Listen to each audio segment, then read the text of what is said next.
Hello guys, কেমন আছো তোমরা সবাই? আশা করছি খুব ভালো আছো। আর আমিও খুব ভালো আছি। আজকে অনেক দিন পরে তোমাদের জন্য একটা মিনি ব্লগ নিয়ে এলাম।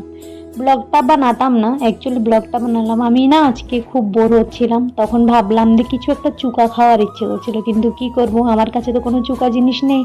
তাই আমি একটা শসা নিয়ে নিলাম, নিয়ে একটা ভর্তা বানিয়ে খাবো, সেটা তোমাদের সাথে শেয়ার করছি। দেখো কেমন লাগে, তোমরাও আমার সাথে এনজয় করো। একটা শসা নিয়ে নিলাম আর একটা টমেটো নিয়ে নিলাম। তোমরা দেখছো আমি টমেটোর বিচিগুলো বের করে দিচ্ছি, কেন বলো তো?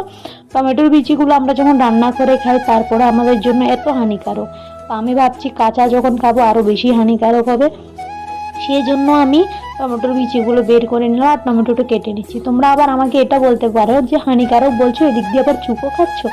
হ্যাঁ, টমেটোর বিচিটা একটু বেশি হানিকারক বলে টমেটোর বিচিটা ফেলে দিলাম। এখন আমার কাছে আছে তেঁতুল, অনেক দিন থেকে আমি বাঁচিয়ে বাঁচিয়ে খাচ্ছি। 1 কেজি তেঁতুল নিয়ে